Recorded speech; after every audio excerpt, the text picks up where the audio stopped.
दोस्तों बिना फेस के चैनल रन करना थोड़ा सा मुश्किल होता है, बट फिर भी मैं स्टार्ट कर रहा हूँ। और मैं ये भी बोलूँगा कि मैं कभी आपको ये नहीं बोलूँगा लाइक करो, सब्सक्राइब करो, शेयर करो, ऐसा कुछ नहीं होगा। जस्ट मैं टू द पॉइंट बनने की कोशिश करूँगा। तो अभी टॉपिक ये है कि क्रोएशिया में जागरे से वर्क परमिट कब तक आ रहे हैं। देखिए, अगर मैं टू द पॉइंट बात करूँ तो आपको जो है 4 से 6 महीने का वेट करना पड़ेगा। इवन मैंने ये भी देखा है कि 7 से 8 महीने भी जो है लोग वेट कर रहे हैं उनके परमिट आने में। क्योंकि आपको पता होगा जैसे ही परमिट आता है तो आपको 60 दिन के अंदर अंदर आपको जो है क्या नाम है वो कराना पड़ता है। तो इस केस में अब आप देखो, दो चीज़ सतर्क रहिएगा कि जैसे अब आपका मान लीजिए जिन्होंने अप्लाई भी कर रखा है, तो ये मान के चलो कि जो जैगरेब से कर रहे हैं, मैं देखो जैगरेब स्प्लिट की नहीं, मैं सिर्फ जैगरेब की बात कर रहा हूँ।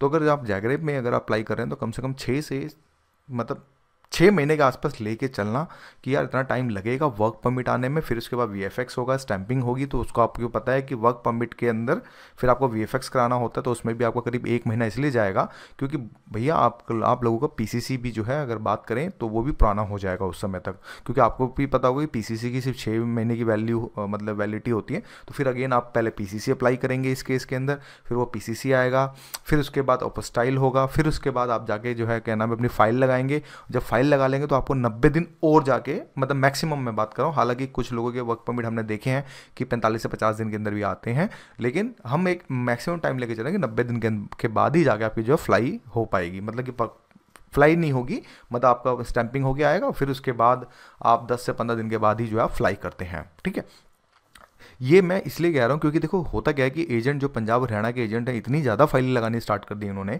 ये बोल रहे हैं कि सिर्फ क्रोएशिया के नाम पे जो शैनेगन शैनेगन करके जो मतलब कि बंदों को भेज रहे हैं।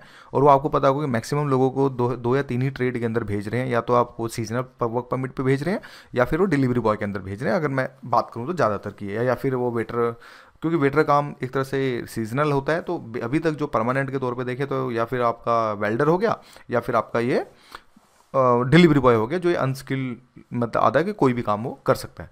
अब देखो, अब मैं सच बताऊं, डिलीवरी बॉय के भी इतने बंदे आ गए हैं कि यहाँ पर देखो, मैं यहाँ 100 में से मैं यहाँ 99 लोगों की बात कर रहा हूँ, कोई एक हमेशा टॉपर होता है। मतलब आप समझ रहे हो, जिसको हमेशा अच्छे बैक टू बैक ऑर्डर मिलते हैं, वो बहुत मेहनती होता है, 17 से 18 घंटे काम करता है, वो एक अलग में कहानी, मैं उस पर नहीं बात कर रहा हूँ। जो एक बंदा यूरोप गया है वो ये सोच के गया कि यार ठीक है 10 से 12 घंटे अगर मैं काम करूं, क्योंकि देखो यार आदमी की हेल्थ भी होती है। यंगस्टर होते हैं जो 30 प्लस होते हैं वो हमेशा अपने हेल्थ को भी लेकर थोड़ा कॉन्शियस होते हैं, क्योंकि 30 के बाद उस तरह की बॉडी काम नहीं करती जो एक यंगस्टर, जो अगर बात को 21 साल 22 साल के जो लड़का होता है, 30 साल में थोड़ा फर्क होता है। तो उस केस में अगर आप 12 घंटे जॉब करते हैं तो ये मैं आपको बता देता हूँ कि देखो एफर्ट्स करने पड़ेंगे। मैं मना नहीं कर रहा हूँ जाने के लिए, यार जाओ, थोड़ा पैसा है तुसी जानो।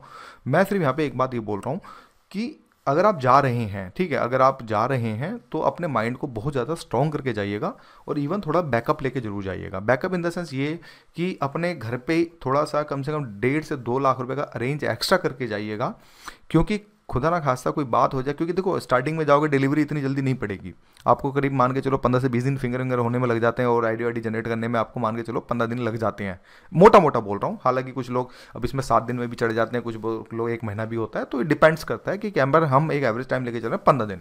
तो 15 दिन का खाने का ये आपको पता है कि एम्प्लॉयर नहीं देगा, हालांकि रहने का दे सकता है, लेकिन खाने का आपको करना पड़ेगा। और साथ में जो पहली सैलरी जो आती है वो करीब मान के चलो 2 महीने के आसपास जाके आती है, क्योंकि 15 दिन के बाद आप काम पे चढ़ोगे, फिर उसके बाद 1 महीना काम करोगे, तो वो फिर थोड़ा सा पेंडिंग भी लेके चलते हैं, वो जिसको बोलते हैं एरियर बोलते हैं, तो वो पेंडिंग भी लेके चलते हैं।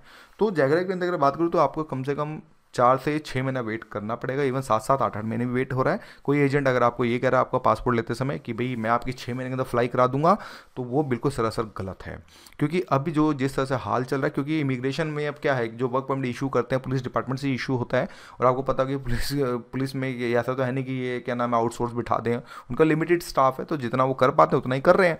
तो उस कंडीशन के अंदर आपको 4 से 6 महीने का वेट जो है कुल मिलाकर करना पड़ेगा। तो नेक्स्ट वीडियो के अंदर हम और डिलीवरी पे बात करेंगे और उसके अंदर समझने की कोशिश करें। तो आज की वीडियो के लिए इतना ही, थैंक यू।